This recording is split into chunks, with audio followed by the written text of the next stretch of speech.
Assalamualaikum warahmatullahi wabarakatuh. Selamat pagi teman-teman. Semoga dalam lindungan Allah Subhanahu wa taala. Sebelum saya menyampaikan presentasi, perkenalkan saya Aisyah Wahyu Istiqomah dan ini Mbak Utami Ningsih. Di sini kami akan menyampaikan diskusi kami yang kami bahas. Terima kasih. Di sini kami akan membahas mengenai strukturalisme. Kita mengambil tokoh Claude Lévi-Strauss. Untuk yang pertama, ada pengertian strukturalisme. Apa itu strukturalisme? Strukturalisme berasal dari bahasa Inggris yang itu strukturalism, yang dalam bahasa Latin itu berarti struere, yang berarti membangun, struktura yang berarti bentuk bangunan. Kemudian strukturalisme adalah sebuah paham atau pandangan yang menyatakan bahwa semua masyarakat dan kebudayaan memiliki suatu struktur yang sama dan tetap. Nah, strukturalisme sendiri itu berkembang sekitar pada abad ke-20, di mana menurut Ferdinand de Saussure, strukturalisme itu adalah aliran filsafat yang hendak memahami manusia, sejarah, kebudayaan, dengan alam dengan memakai metode struktural. Strukturalisme menyelidiki pola-pola dasar yang tetap dalam berbagai realitas. Kemudian, menurut Lévi-Strauss, strukturalisme adalah sebuah metode yang ia percayai sanggup menjadikan data-data empiris tentang institusi-institusi dalam kekerabatan dan mite-mite lebih dapat dipahami dari sebelumnya. Kemudian berikutnya ada riwayat hidup dari Claude Lévi-Strauss. Nah, Claude Lévi-Strauss sendiri adalah seorang antropolog, sosial Prancis, dan filsuf strukturalis. Ia itu lahir di Brussels, Belgia pada tanggal 28 November 1908. Namun pada tahun 1909 orang tuanya itu pindah ke Paris, Perancis. Ayahnya itu bernama Raymond Lévi-Strauss dan ibunya bernama Emma Lévi. Pada tahun 1927, Lévi-Strauss masuk ke Fakultas Hukum Paris dan pada saat yang sama itu pula ia mempelajari filsafat di Universitas Sorbonne. Dalam studi filsafatnya, aliran materialisme menjadi aliran yang banyak mempengaruhi pemikirannya. Salah satu argumen materialismenya adalah segala sesuatu harus bisa diukur, diverifikasi, dan diindera. Kemudian ketika beliau ini membaca buku Primitif Sosial karya Robert Lowy, ketertarikannya akan dunia antropologi pun muncul. Akhirnya, Lévi-Strauss makin jelas berpaling kepada antropologi ketika mengajar di Sao Paulo, Brazil, dan melakukan studi antropologi yang lebih luas lagi di pusat Brazil. Selama mengajar di Brazil itulah, ia mulai banyak melakukan ekspedisi di daerah-daerah pedalaman di Brazil. Menurut Hedi Sri, di dalam bukunya menyebutkan ekspedisi pertama Lévi-Strauss adalah ke daerah Mato Grosso. Dari ekspedisi itu, Lévi-Strauss merasa mendapatkan pengalaman batin yang menginspirasi banyak hal yang tertuang dalam bukunya yang berjudul Treatise Tropicoe. Itulah karya pertamanya dan sekaligus mengukuhkan dirinya masuk ke dalam bidang antropologi. Kemudian pada tahun 1947, ia kembali ke Perancis dan pada tahun berikutnya ia diangkat sebagai Maître de Recherche selama beberapa bulan di CNRS atau Centre National de la Recherche Scientifique atau Pusat Penelitian Ilmiah Nasional.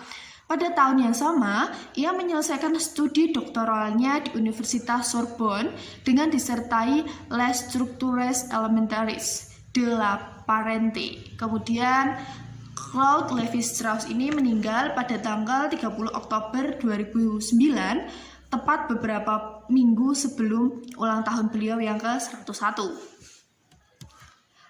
Selanjutnya ada mengenai teori strukturalisme Claude Lévi-Strauss. Secara umum, istilah strukturalisme banyak dikenal dalam filsafat sosial, filsafat sosial.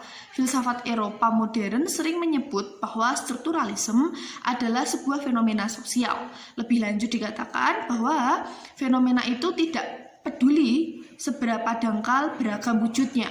Strukturalisme Levi-Strauss ini sangat berkaitan erat dengan masalah antropologi budaya dan yang digunakan untuk memahami dan menjelaskan fenomena-fenomena dalam kebudayaan.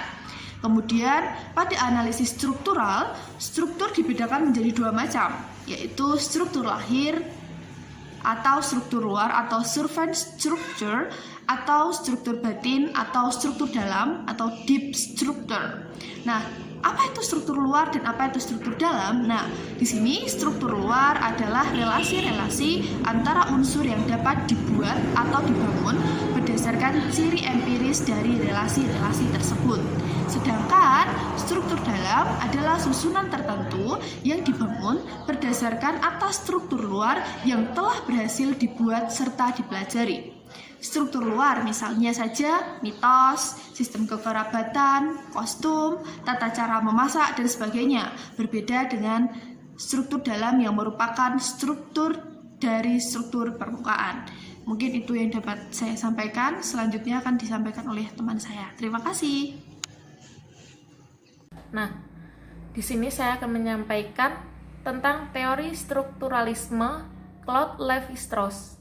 Dengan mengkaji mitos Lévi-Strauss dengan menggunakan paradigma struktural dapat mengungkapkan logika yang ada di balik mitos-mitos yang nampak dari struktural luar tersebut. Logika dari tersebut terwujud dari aktivitas kehidupan sehari-hari manusia.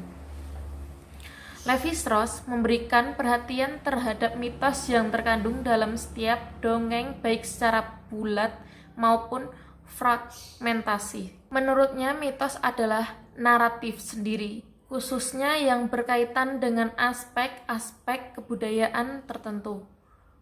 Pada dasarnya mitos merupakan pesan kultural terhadap anggota masyarakat. Strukturalisme Lévi-Strauss tidak lain adalah dongeng.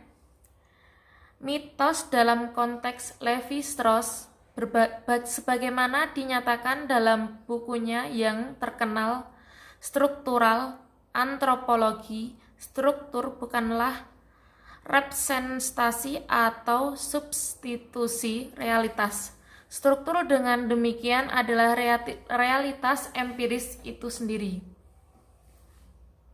yang ditampilkan sebagai organisasi logis yang disebut sebagai isi. Menurut Lévi-Strauss, sebuah mitos selalu terkait dengan masa lalu. Nilai intrinsik dalam mitos yang ditaksir terjadi pada waktu tertentu juga membentuk sebuah struktur yang permanen. Struktur ini terkait dengan masa lalu, masa kini, dan masa yang akan datang. Mitos berhubungan urutan kejadian yang kepentingannya terletak pada kejadian-kejadian itu sendiri dan detail yang menyertainya. Dengan demikian mitos selalu terbuka untuk digunakan ulang dan khususnya menyadarkan diri pada terjemahan. Nah,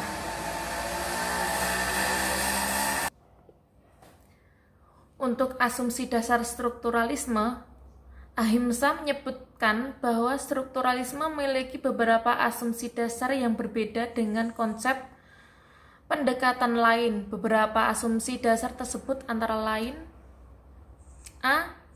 Dalam strukturalisme adalah anggapan bahwa upacara-upacara, sistem-sistem keberabatan dan perkawinan, pola tempat tinggal, pakaian, dan sebagainya secara formal semuanya dapat dikatakan sebagai bahasa-bahasa. B. Para penganut strukturalisme beranggapan bahwa dalam diri semua manusia terdapat kemampuan dasar yang diwariskan secara genetis, yaitu kemampuan structuring. Next.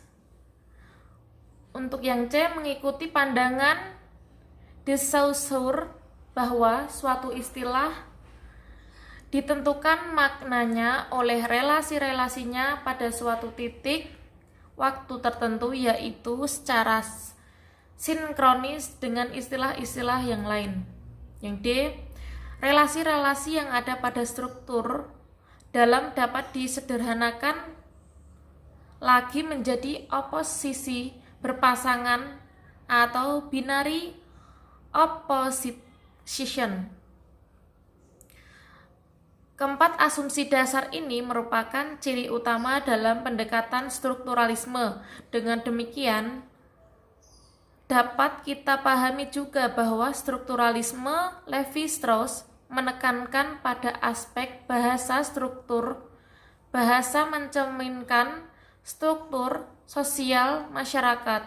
Di samping itu, kebudayaan juga diyakini memiliki struktur sebagaimana yang dapat dalam bahasa yang digunakan dalam suatu masyarakat. Terima kasih.